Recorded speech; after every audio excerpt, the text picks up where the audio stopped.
মৰিয়নিৰ এখন ব্যৱসায়িক প্ৰতিষ্ঠানত কৰ্মচাৰী ৰহস্যজনকভাৱে মৃতদেহ উদ্ধাৰ। মৰিয়নি নগৰৰ মাজমজিয়াত থকা নীলাচল হোটেলত সংঘটিত হৈছে এই ঘটনা। মৃত লোকজনৰ নাম প্ৰশান্ত দাস, দেৰগাঁৱৰ যুৱক।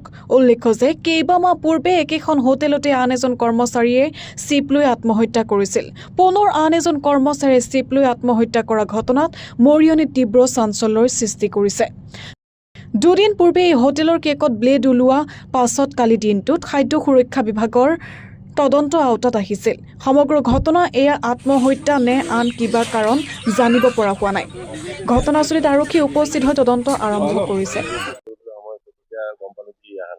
লগে লগে মই ল'ৰা দুটা পঠিয়াইছোঁ, অলপ বিচাৰি আছে নেকি, ক'ৰবাত বহি আছে নেকি। 12টালৈকে সিহঁতে বিচাৰি মেলি আহিছে। অহাৰ পাছতে মই ভাবিলোঁ কাৰোবাৰ লগৰ লগত ঘৰত থাকিব পাৰে, নহ'লে হয়তো ঘৰত গুচি গৈছে। কালি ৰাতিপুৱাই চাম তেনেকুৱা কৈ পিনে মইতো আহি গ'লোঁ ঘৰত।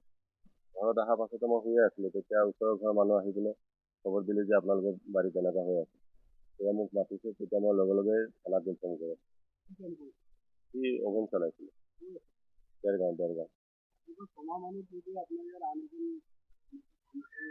ছমাহ নহয়, প্ৰায় এবছৰৰ ওপৰত। হয় হয়।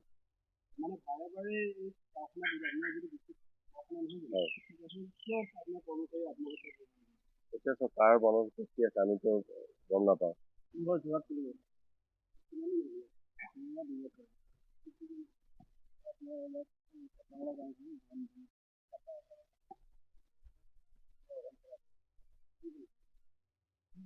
আমি একেলগে কাম কৰোঁ। সদায় ফুৰিবলৈ ওলাই যায়, আছিলে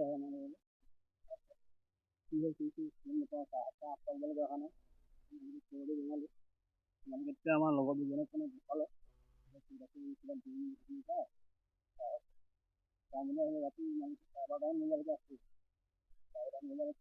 নাহিলে।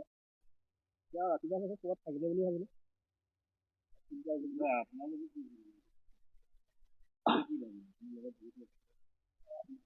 আমি ভাবিছোঁ যে ক'ৰবাত থাকিলে থাকে আৰু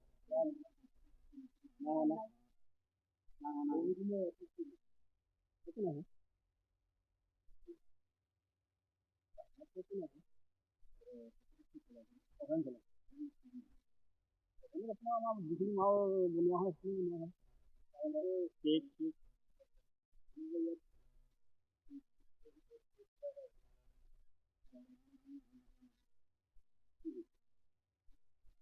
আমি গম পাওঁ, আমিতো কেকটো আমি নবনাওঁ, আমি কেঁচামালৰ কামহে কৰোঁ। বনবিধ কটা কেকৰ ভিতৰত কি হৈছে কি নহৈছে সেইখিনিতো আমি জনাত সেইখিনি হ'ব নালাগে। তাৰমানে কাৰণ ব্লেডটো আমাৰ তাত কিমান ইউজ কৰিছোঁ, তাৰমানে চব চাকু থাকে, আপোনাৰ কটাৰী থাকে, সেইবিলাকে আমি তেওঁ অভেনত চব বস্তু থাকে। কেক নবনায়, তেওঁ অকল মানে মাল অভেনৰ ভিতৰত ভৰাই আৰু উলিয়ায়।